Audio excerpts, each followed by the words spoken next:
Welcome, Space Cadets. My name is DasTactic. We're going to be playing some more Galactic Civilizations Supernova. Galactic Civilizations 4 Supernova. I'm not going to go back through old ground where we sort of cover what the differences are between GalCiv 4 and GalCiv 4 Supernova. I think all that's been sort of covered now in depth. But this is now version 2.3. This is the War and Peace version of the game, which addresses different things in diplomacy and particularly gives you other things to do around the War and Peace aspect of the game. And so with that in mind, I want to play a game. I'm going to start again. I do that a lot. Stardock just developed this game too damn fast. So anyway, I'm going to be starting again. We're going to be playing probably, trying to ideally play maybe sort of like 5, 6, 7, 8 sort of episodes, just to sort of get into the game, actually have a good look at the diplomacy and just sort of see how we go. So, with that in mind, I think we're going to have to be playing a different style. I haven't been playing Galactic Civilizations. I've been playing Galactic Warfare, typically, is the way my approach to the game is. Which means that I've been playing aggressive factions, which means I don't really get to enjoy the richness of the diplomacy. And so I want to embrace that in this particular playthrough. And so with that in mind, we are going to be playing as the Taurians, who are once slaves of the Drengan Empire. The Taurians now strive to rebuild their once great civilization. Possessing a keen survivor's instinct, Taurians are willing to work with even the most undesirable forces if it means securing their future. So this is an interesting faction. It's one that I've never bothered playing in any GalCiv game. I don't think I have. I may have, but I really can't think of it because they never inspired me until now. And the reason I'm actually inspired to play them is for a couple of reasons. One is, factory to my Galactic Warfare days, is that they've tended to be the faction that has crushed me in the games that I've played against the AI. And the second reason is that I think that I've always thought of them as being fairly weak to play as, but I haven't played something where they're willing to work with different people to do different things. And I think playing with a diplomacy update, this is an ideal faction to play with. So rather than build my own, let's just play with these. So let's go through their abilities, cultural focus, their ship types, and all that sort of stuff. So we've got oh, by the way, before I get started, this series is sponsored by Stardock, so thank you, Stardock, for that one. And there is a link, like basically in the description, and also at the top of the screen. Probably it's already gone past now. There's a card that I have placed up there as well, with a link to grab the game. It's a great, great game. I should just also say that this, for me, was like amongst the very, very best games of 2023. It was such a surprise packet. It's funny how far it came in that 1 year. It started off being a fairly average game, and by the end of the year, it was an incredibly good game. And it's just going to get better and better. 2024, it's actually at the top of my list of the most anticipated games of 2024, for the simple reason there's a really, really good plan ahead for what's going to be added to the game this year. And the next big addition is a DLC called Warlords. I can't wait for that one. Then I'll be able to go back and play Galactic Warfare rather than Galactic Civilizations. But I'm really looking forward to that. I think that's the one aspect of the game I've been really, really wanting Stardock to focus on. And they've already done a lot of it, but that's going to just flesh things out beautifully. Anyway, the Taurians. So we are fertile, which means we start off with 2 additional workers on our homeworld, and it grants 2 citizens on the homeworld and plus 25% growth on all of our worlds. Unwavering. In this case, we end up with. I'll read the description and explain what's going on here. Colonies are much harder to culture flip, and we have access to the unbroken spirit technologies. So these will be extra things in the tech tree. But what is a culture flip? What does that mean? And how does it work? A big aspect of the game, there's all different ways to play the game. You can play it just through direct warfare, which is the way I've tended to always play it. But you can also win through cultural aspects. So you can actually, the higher your culture and influence is on your worlds, the more your borders extend. And the more they extend, you have then the option, or the chance of actually gobbling up the territory of the enemy inside your own cultural sphere of influence. And if that happens, you can get a culture flip on the worlds that happen to be inside areas that are mainly dominated by you. So you essentially subvert the world. And so culture flips are something that I suffer from a lot. And so having these plus 200 rebellion points is going to help me to actually survive, because I always forget to do the cultural aspects of the game. Anyway, that's so that will sort of shorten one of my it'll strengthen one of my shortfalls, essentially. Now we also have +5 intimidation and +5 persuasion. So again, good diplomacy things we can then go and do, from either being very friendly to being very aggressive. So I'm looking forward to actually trying these from the diplomatic standpoint. We have a colony ship and a flagship, which is fairly standard. Our cultural focus is collectivism, and so we actually have we're sort of more about society than the individual. And also we'll actually have a house rule that if there's a choice where collectivism plays a role, I will always have to choose that no matter what it is. So that's going to be one of our house rules. We're aquatic, and so aquatic worlds, they do grant us the exotic world colonization and the oceanic world mastery tech. So these are two different technologies which allow us to settle on aquatic worlds right from the start of the game, which is great. That's a big advantage, actually.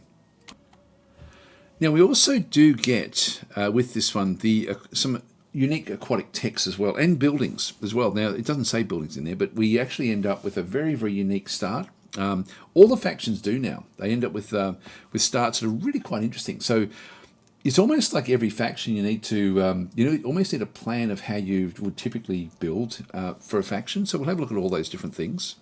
Again, it's not I'm going to have to play quite differently with this game, which I'm really looking forward to. So our citizens, these are the Taurian citizens. They love aquatic worlds. That's why they're aquatics. They receive a large approval bonus when they are on them, and a slight penalty when they aren't. But their subjugation by the Drengen make them unhappy when they share worlds with Drengen citizens. So the Drengen are a problem, and we're going to be another little thing that we'll have is we'll try to be friendly with everyone as much as possible, except for the Drengen, which will always take we'll always try to be more antagonistic. So we'll try to get into a war with the Drengen pretty quickly, or the Korath clan, either one of those two. Anyway, one of the interesting things of this, because they receive a large approval bonus on aquatic worlds, but a slight penalty on other worlds, what this means is that we have to be very careful with how we balance our income, because we can tax our population higher if they're all just on aquatic worlds. But if they suddenly then if they then end up going over to other types of worlds, which they will, we may have to set our taxation to the lowest common denominator. And that may end up, I guess, stifling us, which is an interesting aspect as well. Like if we play just purely aquatic, that could be an interesting way to play the Taurians, because it would allow you, as I say, to have the tax fairly high.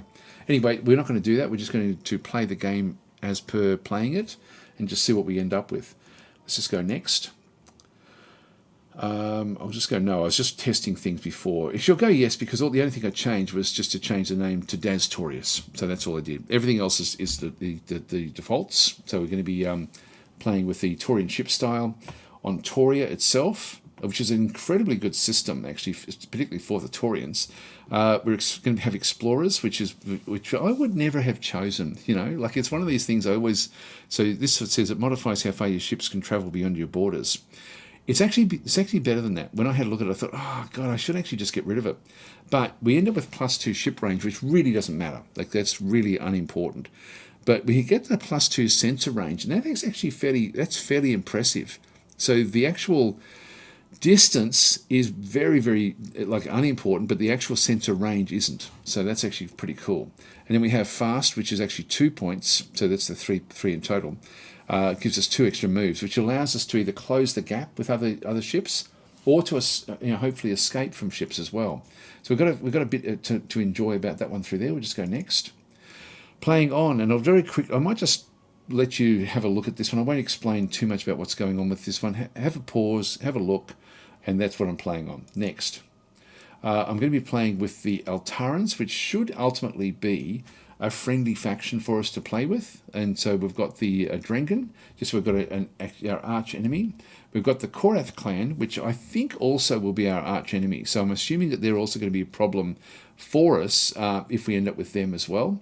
And then just 2 randos. that we'll be playing as well. We're playing in a binary system, so it should be 3 factions per system, and then we'll sort of see what actually happens through there. And I don't know, it's just random where they'll end up. Let's start the game.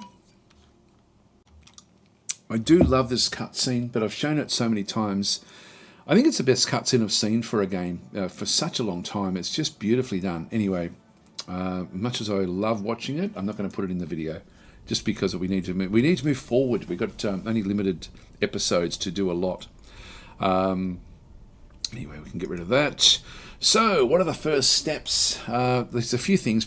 Probably the first thing is this a viable game to play? So we're starting off fairly, it's in the middle actually, which is interesting. So I'm guessing that the enemies will be over here somewhere. So that is looking fine. It does give us, areas we can then go and check things out. The Drengus, the Tauran system is always going to have some pretty good secondary planets, which we probably want to grab right from the very, very start. Tauran itself is probably the deciding factor as to whether to play this particular game. So let's just go into here. Now, no matter what you're playing, you're always going to have Colonial Leadership Council. I always just buy them straight away. They're only 23 credits, so bang, they're done. Now, what we're looking for is where we can set things up. Now, there is a bug in the game, and it's been here for a little while. It's this one here, where it shows a tropical grassland, yet it gives +1 to manufacturing, not +1 to population. And quite often what you're doing is you're looking for population for when you put down your capital city. But in this case, we don't get a benefit for that one. Now, what we want to do is we want to get an area surrounded that gives a lot of other bonuses. And this one here looks very, very cool. We've ended up with a +2 to food in through this other side. We've got a +2 to approval, +3 to manufacturing, +2 to all, so we can do anything we like in there, and a +2 to approval in through there as well. So, +3 to research back over there. That's sort of further away than what we have in through here. I like this area because we end up with the +2 boost. We've got a +2 level to all adjacencies, which means we can then go and do other things. Now, we've got a few different things we can look at through here as well. So we definitely want to get this one down initially. That's a no-brainer, and it's built immediately. So if I put it down, let's just put it here, or put it here and thinking, oh, I'm cool. I'm going to get I'm getting a population cap of +6, but we've got a bonus of +1 if we end up going onto a food tile. Actually, is it a food tile or a housing tile? I think it's usually these. Actually, that one's also manufacturing. But I may think, oh, cool, I'll grab that one. And so our 6 will go to 13. But I do it and it says, oh, no, it's only 12. Oh, because it's only a manufacturing one. Okay. So you can actually then just go back in and destroy the improvement, and you haven't lost anything. So only with that building, by the way. Don't do it with anything else. So we're going to be placing it in here, which then boosts all of these by 2. And so if we go and we've got a bit of a free reign as to this one sort of has got the big boosts as well. So this is here's paradise. We can sort of put anything we like there. Anything we like. So for example, if this is our the Great School, which is our Taurian research location. This cannot be built in deserts and mountains, so we can't build it, for example, in here, where we do actually have a cataract. I'm pretty sure we can't. Oh, we guess you can. Okay, I don't know where. We probably won't have any mountains on this aquatic world. But anyway, that's we should be able to build in the paradise. So if I go to there, it'll boost it by an extra 2, and that will then sort of boost other things around it. This one here. Tide pools. Actually, what did we lose there? If I just go back out again, what was that? Infinite garden, a food garden, legendary garden that can only be. Okay, so I don't know how we make use of that. Cannot be built on our home world. Okay, so that's all right. Right, so that's fine. Yeah, we'll just go back and place that one in through there. So, the next one we have is we have actually got the Grand Resort, which actually improves both our tourism and also the culture points, which is not critically important initially. It'd be nice to have. Then we've got this one over through here, which is tide pools. And so what this one does is gives us influence and approval. Now, this approval, essentially is a multiplier for everything. And so getting high approval is really, really important for building, for getting wealth, for getting everything from your planet. So it multiplies with absolutely everything. So to get this one through here, you can see I can get a +4 here, +4 here. Now what else does it do? We get a +1 level to everything if we do this, which means that if I go back out to here, I've got wealth, I've got a shallows, I've got a prenumbral beacon. What does that one do? So this one, prenumbral beacon study. So this one actually provides us a charge that will spawn a creature from space. So not really all that important to us. So we don't get much from that one through there, but we also don't get a hell of a lot in through here either. So I'm thinking what I'm going to do is I'm going to go and, I do want to go and place this, and I think I'll actually place it over here. We still get the boost in through this other side, so I'm going to go to there. If I then went and got some sort of manufacturing thing, I've now got a manufacturing district worth 6. So it's actually getting higher and higher. So this is actually where we can, the Taurians again, every faction does play uniquely. I'll just start it there and we'll just go from there. So this is 13 turns away, which is, you know, a fair distance away. The school as well. Now we do actually have research out this way. I think we might even just bolster that one. I'll just get that one queued up. And then we do actually have this one as well, which can sort of be placed any old place really. I'll leave that one alone for now. We also have a xanthium extractor as well that we can go and build at some point. So this one does give +2 to military and manufacturing for adjacency, which is actually good. Actually, what does this other one give us? Anything? Yeah, no. It's actually the prenumbral. It does have construction cost goes is -60 for that one. So I don't really need it. I might throw this one in there because we've got a very, very good manufacturing and we have a very good military right next to it. This is a very good start. Very good start. So anyway, that's actually really cool. We've got all our extra citizens back and through here as well. A couple of workers, which we can change to citizens and vice versa if we wanted that to happen. We do have one scientist, which we can't change just yet. So we'll just go and click on done. So we don't want to lose the scientist because that is a valuable addition to what we have at the start. We need to go further into the tech tree to do more with the scientists and other sort of specialized workers. Now, when you start with you know, any faction, the actual homeworld, so the Taurus homeworld, the Tauria homeworld, but the Taurus system will always have this Pearl planet next to you, which has got very, very good range of different things like the minerals, the science input, the wealth, the food, and also the cultural inputs are all very, very good. And that's what these little symbols are through here. That's sort of showing what they are. It's a little oceanic world as well, but that doesn't really matter that much. It's a poor world, but that's a good, that feeds directly into like Tauria, where we've got, this is up the top there. You'll notice that this is different. We've got like a gear symbol, for example, there. Tauria shows a hammer symbol, but it still uses the gears from there. If we go and hover over that one, you'll see it's manufacturing. And so the multiplication of the approval, this is why approval is just so important. And then you've got the manufacturing of +7.8.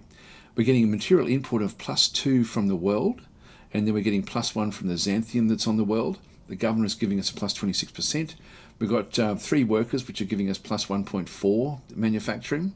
3 citizens, 2 workers, which give us 1.8, so they do more in terms of manufacturing, and the scientist doesn't contribute.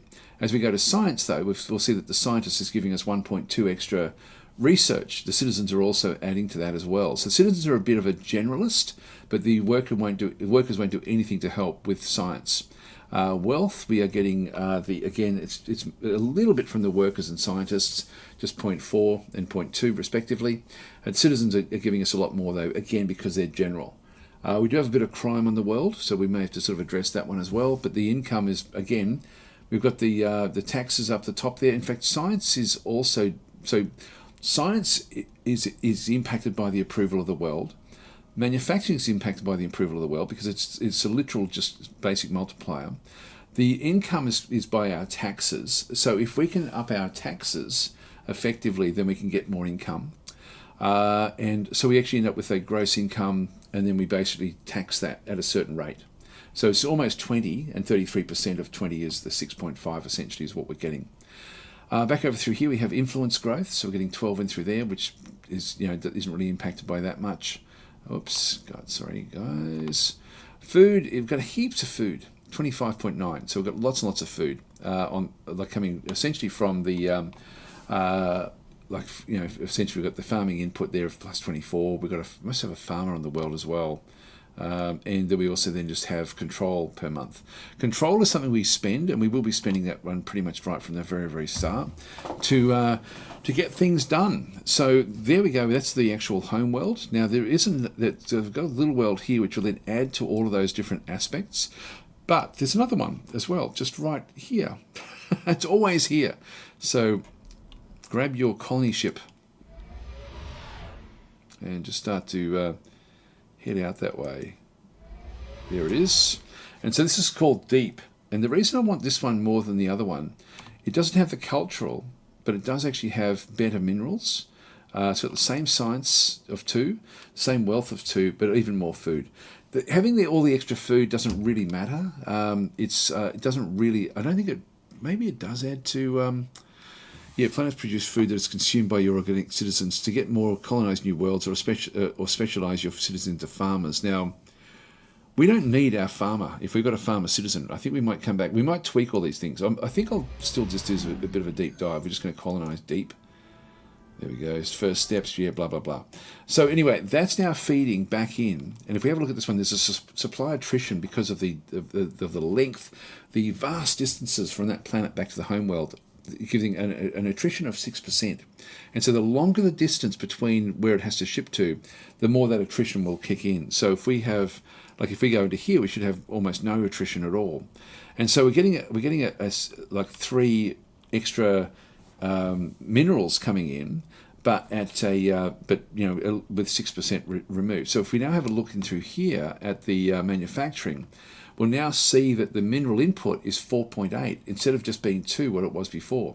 And if we go to that one, we can then sort of see ultimately that Tori is giving us 2 and Deep is now giving us 2.8. So take the 6% away from the 3, there you go. So that's how that one gives us, again, something that will then give us a lot more manufacturing, which will then speed everything up. I love the way the mechanics in this game fold over the top of each other. It's just so well balanced with this, and it's one of these things I rave about it every time I play it because I'm just so taken by it. I think it's just such a beautiful game, which is why it was my favourite game of last year. It really, top of my game of the year essentially, because it was just so damn good with what they did. The combination of everything was just so beautifully done. I'm raving. Anyway, let's just go back. We'll just do an auto survey here. Now, what do we have? Yeah, monthly news report. So survey started. That's fine. We'll just click on done. Now, the other thing we need to do is we need to have a look at what we're going to be doing next. So we definitely want to grab this one, but maybe it may not be next. The other thing we want to have a look at is where do we want to look in space to see what's around us and where things actually are. I'm trying to find sort of like multiple systems. I think I'm going to be able to find these fairly quickly, but this one maybe not. This is a nice little collection of 3, so let's actually use the telescope. So this is one where we spend a 15 control, so we're getting 1 control per turn, and there's a 30 turn cooldown between doing these. So let's just do this at the start. We'll put it right in between all 3. Will we find an actual enemy faction? We found something down in here. This is one of the randoms that we actually had. We've got 2 Promethean over through here as well, which is interesting. We've got ourselves a volcanic world, which we can actually colonize. No one else will be. I don't think anyone else will be able to do that one. And we also then have an amazing Hambor 3. Now, we're wanting to get there as soon as we possibly can before the Iridians get there as well.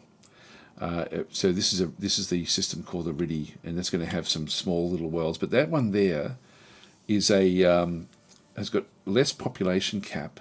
It does have poor population growth, but it does have a Monsanto deposit. And the fact that it's at class 26, I think we'll pursue that one. It is a, what sort of world is it? Just a precursor accelerator world. So a precursor world built from crystallized promethium. These worlds are great core worlds due to their scientific features on the surface. Yeah, so this is interesting. Okay. Now, before we sort of head off and do all these different things, we've still got a few more things we can do. You can see over through here the advisor saying we should consider colonizing Hambor 3. Yeah, I agree 100%. That does look good. That does look good. And then we've got this extreme world if we do want it. What does that one give us? Yeah, that one gives us a pretty good range of all sorts of different things. We're going to struggle there, but it's still worth getting that one just to secure it. Wouldn't mind grabbing these Promethean as well. Having the two of them together would be great. And then we've got back over through here again. We've still got more things we want to be doing. We do want to grab this world as well, fairly early. We do need to now figure out, now we have to see, is there anything worth getting over here? So let's just send our probe out this way. Now remember, we've got extra range.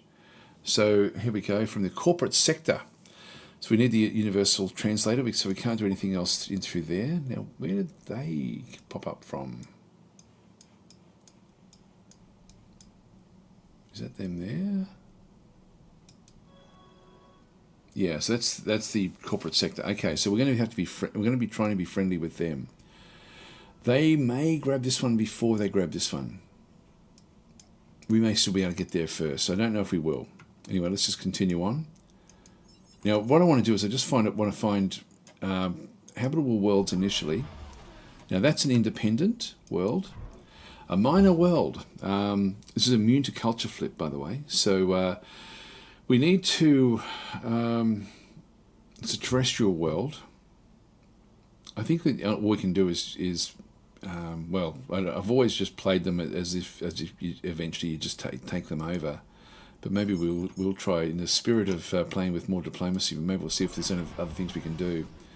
That's interesting. We may end up with some other things in through there. Now, let's go, and the only other ship we've got, if I go and grab this ship, it'll give me an indication. I can't quite reach these, but if we then go to the next step, which is to go and get our leaders, we've got a long way to get to this one out through here. So it may not be viable. In fact, that's like a yellow class star. We might just delve into that one very quickly and then sort of come back in around. So with that in mind, go to our leaders. Now, one thing we want to be doing initially is just making sure that we've got this one established. Now, we do actually have good social with this one, so you always get one of these. Good social, and diligence is okay. Intelligence is okay. Recruitment, we have an extremely high intelligence and also diligence there. This is ethical, minus 3% global crime. God, this one is an absolute must-have. This one's also these are cheap too. This one here is a natural league, so plus 10% growth when assigned as governor. Has no friends or family outside of their political party. Okay, so they're political animals. This one is cheap. It's cheap and nasty. This one here is not great at most things. Both of these, if I put this one in with the diligence, I'm going to get 10 extra areas I can then go in space. He's not very loyal, but you don't need loyal ministers. You need loyal governors.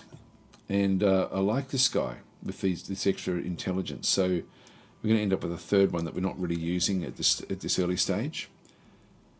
This one was a former sailor. Used to spending months alone at sea. I don't know why it looks like a prison outfit, but anyway, that's fine. So we need to have, for the Ministry of Exploration, this all comes down to their diligence, and for the Ministry of Technology, this all comes down to their technology score. And so Anolia Ma goes into this role, and we get 10% extra because of the 10 over through here. And we also then go with Omiko Q, who is again not very loyal, but has got great diligence, and that becomes our exploration. So we end up with plus 10 ship range. And so if we go back to the game again and have a look again at what we had here. Oh, sorry, we already had it selected. Actually, that now takes us out. So when we do get our colony ships, we'll be able to make our way across to there. So let's have a look back in Toria. We're going to have a quick look again at the farmers. Yeah, we do have a farmer. We don't need a farmer. So the farmer is going to just farmers boost the world's food based on their diligence. So use them on the worlds with high farming. And so we don't want this. This guy here, if we just go back and make him either a worker with manufacturing or a citizen. So his diligence is only 4, and his but his actual resolve is 5. So I think we'll just put him back as a citizen. So we don't need a farmer. So we'll get less food, but we'll get more of everything else. So in these early days, the citizens are really quite cool. So that's that bit done. I hope that makes sense what I've done there. I definitely want to keep the scientist. When we get specialists, like I can change between farmers, citizens and workers initially, but I can't change my scientist. So I don't actually have the ability, if I go and click on scientist, I can imprison him, but I can't actually make him into anything else that's more high level. So anyway, that's we'll just remove those orders.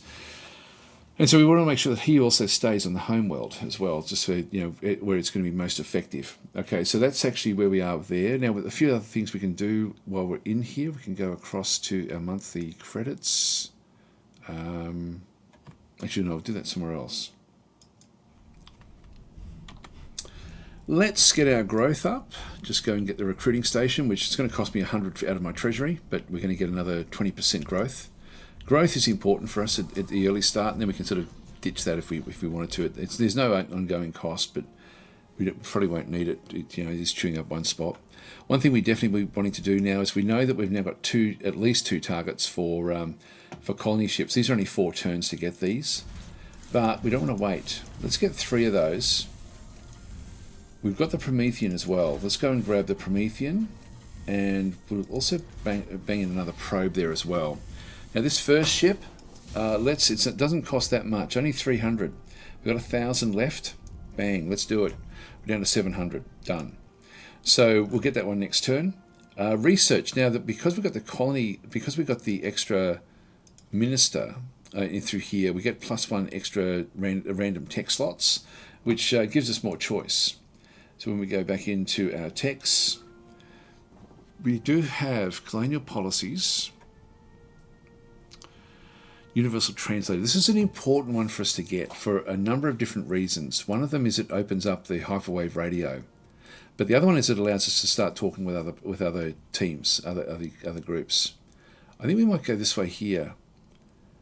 This one here unlocks the civilization screen that allows us to assign policy. This is also very important, but I can come back and just grab that one. It's only going to take me 2 turns normally. Like these halve, but this 4 one, I think I do want to grab that one.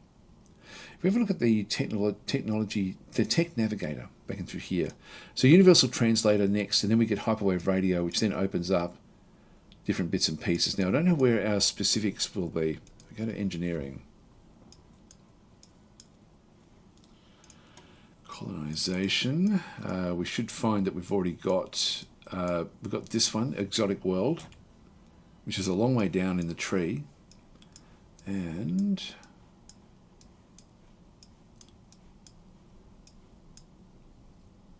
not sure where we've got the where the water worlds are.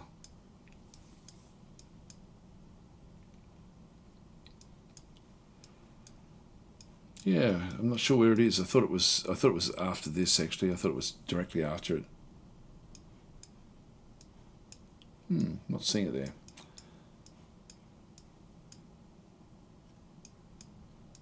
Okay, anyway, we start off with some of those.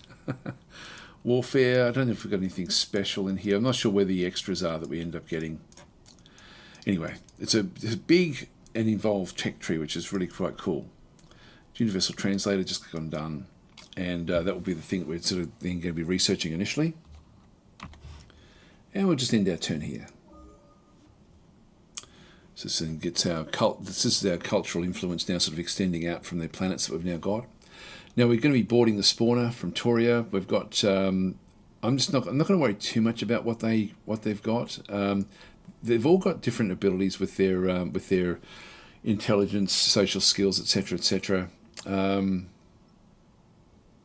Sometimes there are problems, but anyway, let's just go and grab a citizen. Done. That means we've got less production now in the home world because they've taken that citizen from there, and we can now reach this one here. Let's just go and see if we can grab that one. If we can't grab it, there may be other things on the way that we can then sort of have a bit of a look at. We'll go and got an event. So we have encountered a corporate sector. We assign our scientists for tasks if we have time. So start a way to communicate mission, which we're already basically doing. So this one here is going to be our scientists need to discover a way to communicate with aliens if we don't have any hope. So we get 10 culture points by getting the research, the universal translator, which is exactly what we're doing it right now. Now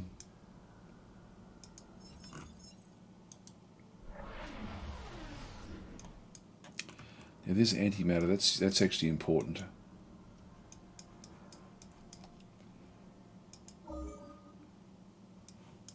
This will stay open for a little while. We'll be able to see different things. Yeah, they've taken this one, but we're not seeing anything else just yet. So that's their other ship. So they did actually take their class 3, which has got a lot of wealth. The 6 wealth. I love this as well. Just how, like you can play with random starts, but they are curated so that the extra planets do tend to suit the planet, the group that it starts with those. So that in this case, the corporate sector, which is all wealth driven, gets extra wealth from Valius or from Valis. Got to be a little bit careful of pirates as we move these long distances. What we don't want to be seeing is the and we're gonna this telescope view will disappear very, very soon. Yeah, we're not seeing much in through there. Let's just. Okay, that there is an amazing world, a Thulium moon. Another -2 population cap. It's got hypersilicates. This is another precursor world. So this is another one that we really would like to get. We're just not going to have much growth from these locations. Let's go this way as well. We do need to sort of claim these different worlds. I won't rush the builds anymore. I'll just do what we're doing here. We do want to claim this. There's another great little location there to pick up Illyrium. And there may be more over through this side as well. In fact, what I might do is just to see if it's worth trying to grab these. Just try to sort of maximize what we can see with this particular ship. Maybe just to there. Okay, a new generation has been born on Toria, the first star that are likely to live and die in distant worlds. Great. So in this case, how should we best prepare them for the future? And military orders means new recruits. So we get totalitarianism goes up by 3. And we get a soldier citizen. We don't need that. Get another scientist citizen. So this is progressivism. Cultural awareness goes up by 3. And this is individualism. So cultural awareness increases to 3. And we get an entertainer citizen. Now, the entertainer citizens are very, very useful because they actually make everyone happy. When you've got a big population, I'm going to grab this one because this ultimately will, and I don't have to follow my collectivism traits. I can just go and grab any of these. So let's go and actually grab an entertainer because we're not going to be able to build them for a long time. So we'll go and grab those. And so what that then does is it then gives us a, where is it? Must be next turn it comes, I'm guessing. We'll watch and see what actually happens. Let's try that again. We now have the universal translator. This is okay. This is cool. And then we've got planetary adaptation. Now, I do want to get the colonial policies. So we're going to go that way because we do want to actually start to implement those. That gives us this screen in here. Which one is it? No, it's just that one there. I think, yeah, colonial policies technology is what we require there for that one. Okay, so how are we going with this? I find that what often happens is the AI will get there just as you're about to get there. I think we're okay in this case. I think we'll be all right.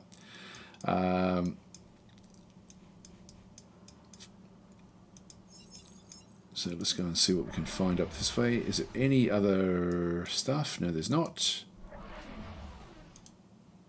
Go back across this other side now. So, a way to communicate success, and so hopefully we'll like what we have to say. So we do get the plus 10 culture points now, and we get plus 1 diplomacy bonus for 100 months.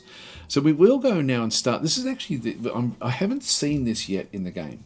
I'm really, really interested to see if there's any changes to what we actually have a look at, or whether it's only really once you start to sort of get into the more in-depth stuff with diplomacy, because the diplomacy was good anyway. So let's just go back across to diplomacy, which is this one here. And this is the corporate sector. Now we can give across a, now they're actually becoming friendlier and friendlier. So you're outside of our travelling range, plus 1, but that's going to change. Now they're cordial with us at this stage. Let's go and speak with them and see what we've got. We've got the diplomacy graph, which has only got the 2 of us at this stage.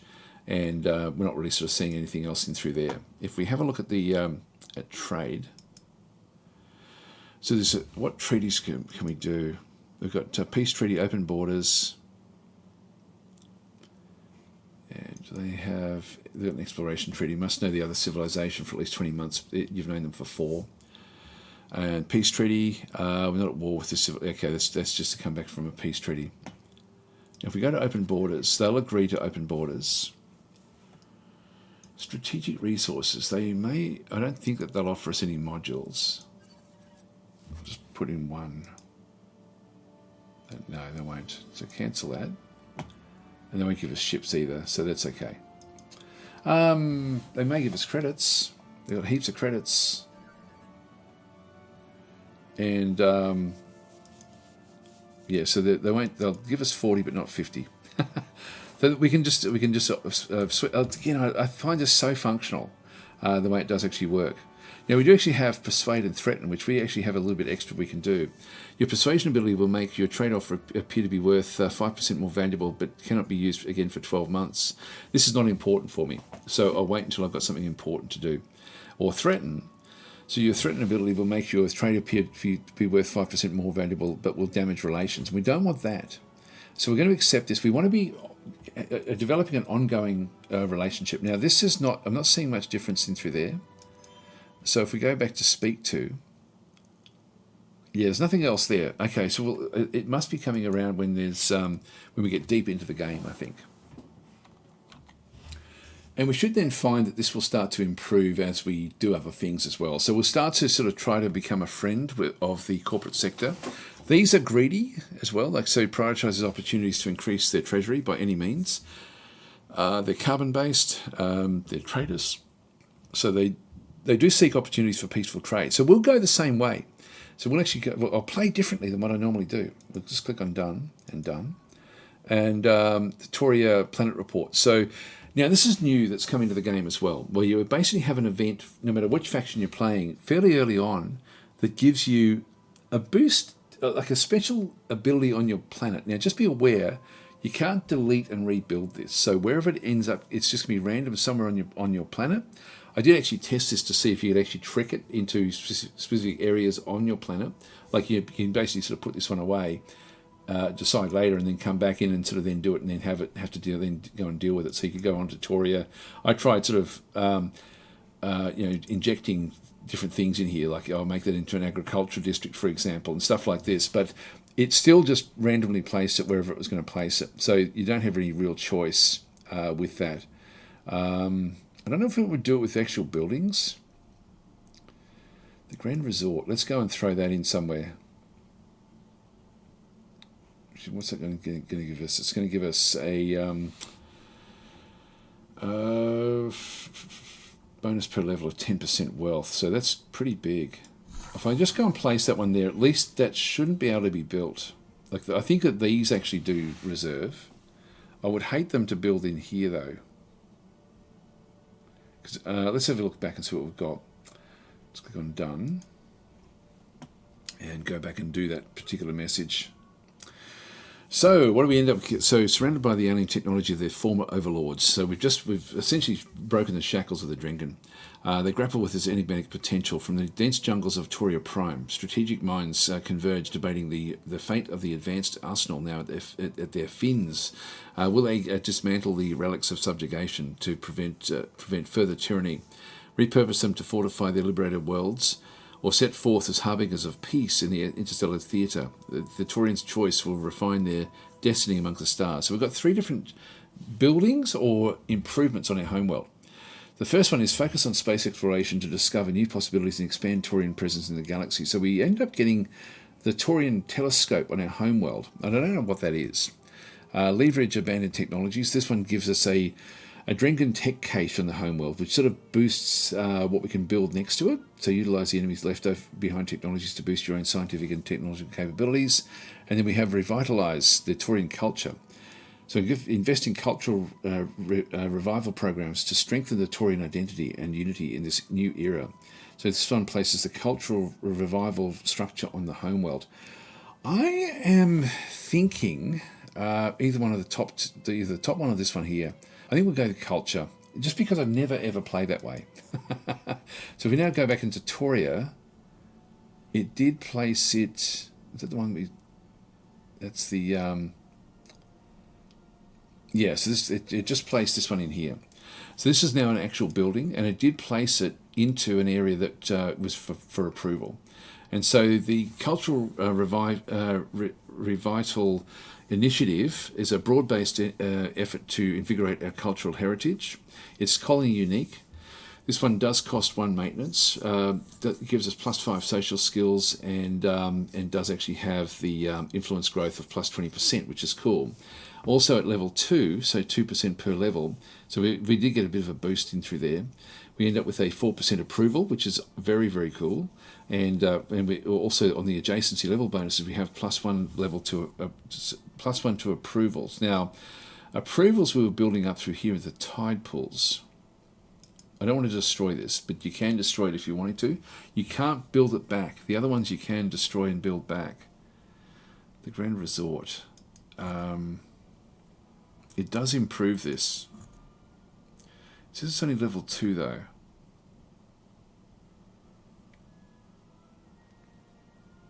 Yes, showing 5.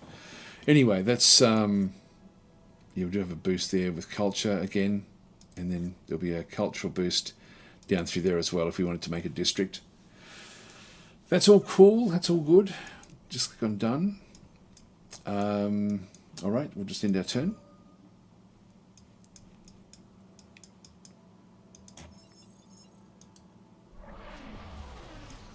There is a border on the other side. Now, what are we finding there? It's a 36.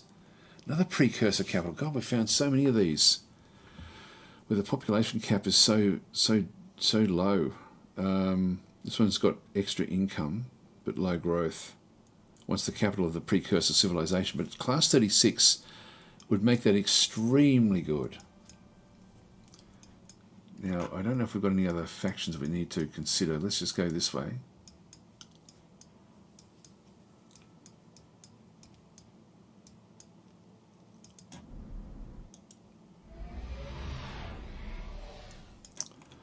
Now, we do have space monsters. We're going to have to be careful of them. They travel at 4. So pirates travel at about 2. So if they go 1, 2, 3, 4, if they end up in here, we're going to have to be careful where we end up with over here. That's okay. Another spawner. This is good stuff. So we're going to be sending this next group extremely high social skills in through there. Actually, we didn't get our entertainer, did we? An extra worker. I'm not sure where the entertainer. Like, we didn't get him. That's a bug. That's a bug. I mean, we're playing with the pre-release version. I should point out as well. Citizen, what have you got? What's your skill level set like? Social skills 10. Wow. 8. I just want something a bit more all-rounded.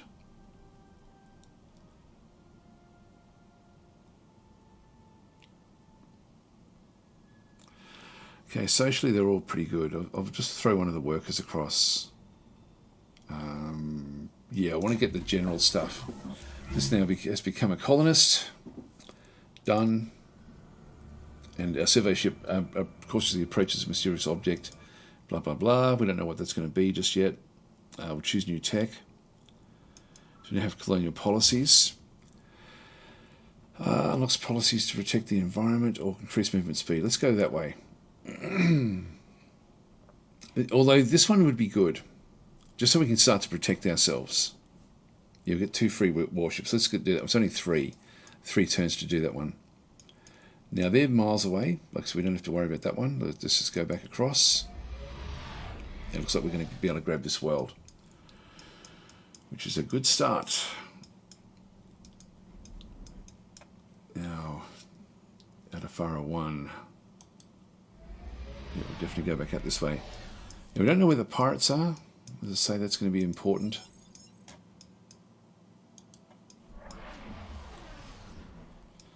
To find them at some stage as well.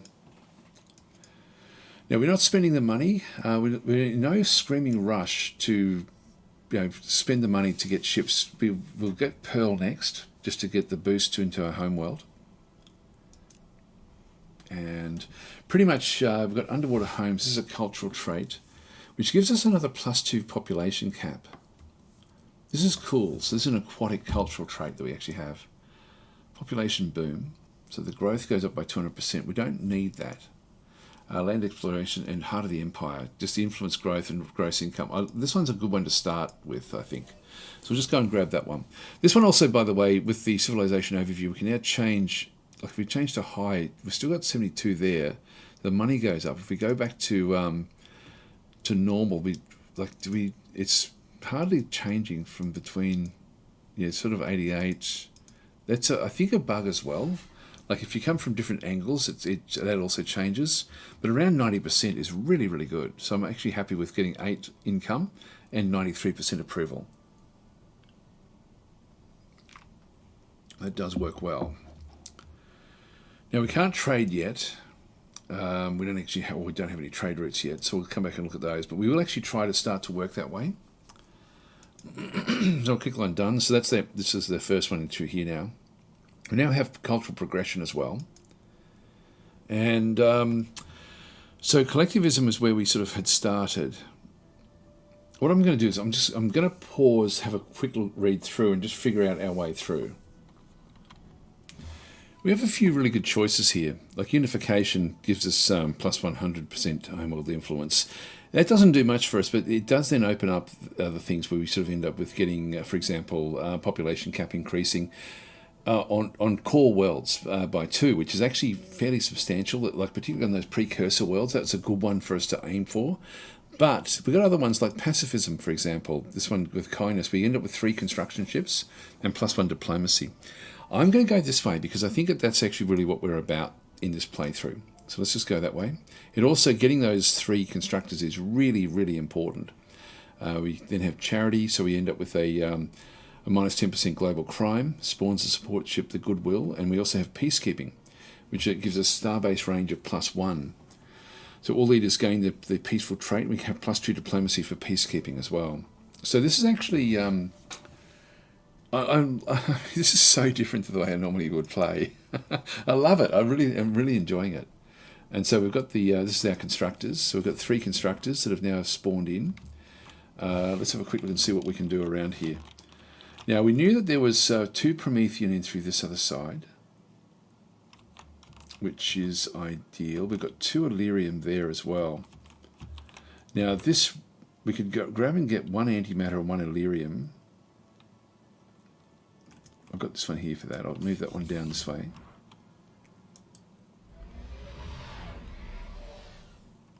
Maybe I'll get both. This one here, we'll just go and get the Promethean.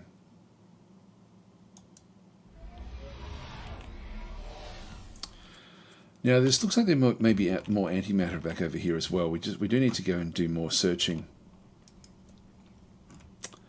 Yeah, what do we do with this one here? Generally what you tend to do would be to set up an economic starbase or a military starbase or something like that, just to protect your assets, or to enhance things.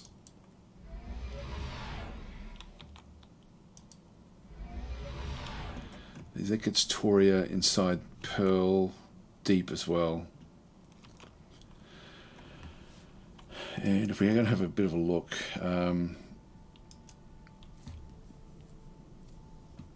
So it dedicates Starbase to building up the economy of only of the core worlds. It's sort of one of these things. The military is also great to have around your bases.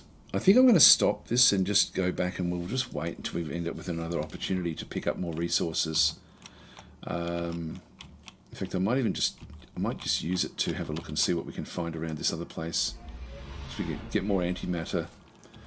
Antimatter is great for missiles, so that would be good. The Illyrium would be good as well, but can really only get one of these, like either those two, I think, or those two. Anyway, let's just have a bit of a look. So here we go, the sleeper ship. In the debris field, there is an ancient ship. The ship has no power except for a series of pods within containing thousands of aliens. After many hours, you've determined that these aliens are called Iconians, and this is a sleeper ship. We have since revived them, and they have told us an epic tale about their escape from the doomed world and their hope to find a new one. They have offered to join us if we repair their ship and help them find a new world. So we can repair the ship and welcome them to our civilization. We get a free construct for another one, okay? I'm sure we can find someone who will pay for a shipload of slaves. That's not the way we're going to be playing. We are ex-slaves. So just from role play, we will not allow that to happen. We fill our ranks from the most promising of the colonists left behind. So we end up with plus 10 experience points. I'm going to go with the constructor. So yeah, we'll welcome them in. Welcome to our burgeoning burgeoning empire. There's another one as well. Let's see if there is another. Oh, there we are. There's a second one. All right. In that case, we will pick up this one to get 2 of these, and this one to go over and get 2 of these. Okay, that works out well. That gives us 2 antimatters at this location and 2 Illyrium at this location. All right, advance. It's a good start that we've had here. Very good start. I like it. No wonder the Taurians always do so damn well. Will we find 2 more? This is where it's so cool having this extra range. It means that all of our ships can see and do a lot more than what they normally would. Now, I've only got the 1 Illyrium there. I was hoping for more antimatter in through there.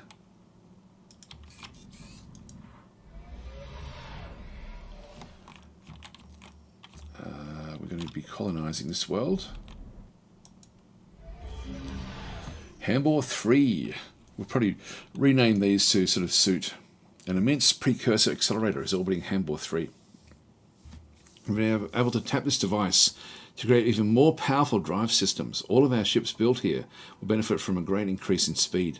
Some of our scientists think that they can use the accelerator to refine Illyrium as well, and would like to do the experimentation. What are your orders? So we can use the Illyrium to create a defense field for the colony. So we end up with plus 25 planetary defense. Now, this is pretty close to our home base anyway, so I don't think we need that one. So use the Illyrium to increase the strength of our shield systems. Plus 1 shield strength to all ships. I think that I hope that means for all future ships. You know, I don't think it does. I think this refers to all current ships, which is nothing. So 1 ship, basically. So we're going to have to go this way. With the planetary defense, it's not going to be an ongoing benefit that we get from that one. So that's a bit of a shame. Let's have a look and see. We're going to have to make this one into a core world because it is so damn amazing. We do actually have this precursor accelerator that is built around the actual world itself. So we will actually go and assign a governor. Now we've got... we can recruit. Actually, what I'll do is I'll just do it from the leaders to start with. This one's pretty good except for resolve. And that doesn't matter for this.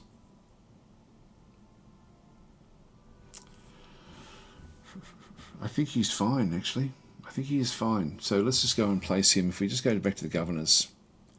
Hambor 3. In fact, is he too fine for this one?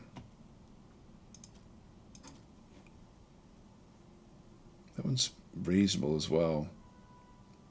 That one's pretty good, pretty average, but it's still okay. We're going for that other bigger world, and I think I prefer to have the approvals. So I think we might grab this one here. for this new world.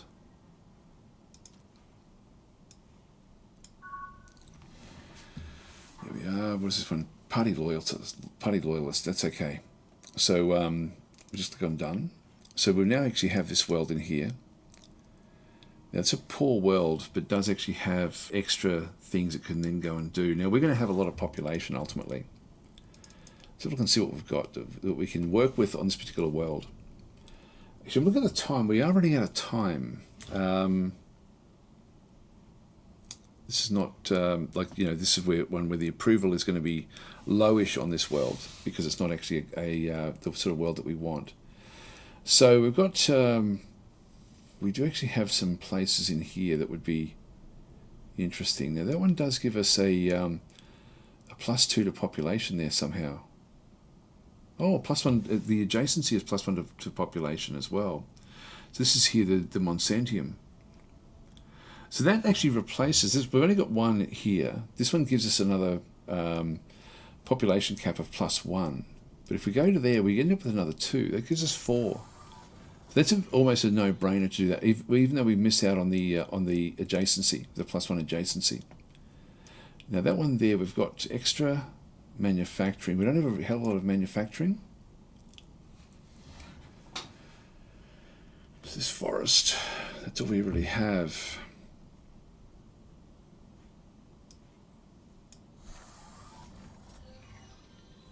And that one's +1 to military. So yeah, I'll leave that one where that is. Yeah, the adjacency is extra for military as well, but let's just keep this one going. So we can we'll need to boost our approval. We've got tourism and approval there as well. We do have some research in here as well. And yeah, military down the bottom there as well. So this is an interesting little world, interesting precursor world. All right, so that's going to upset our friends from over here. Anyway, guys, we're going to leave this episode here. Thanks for watching, and I'll catch you in the next episode.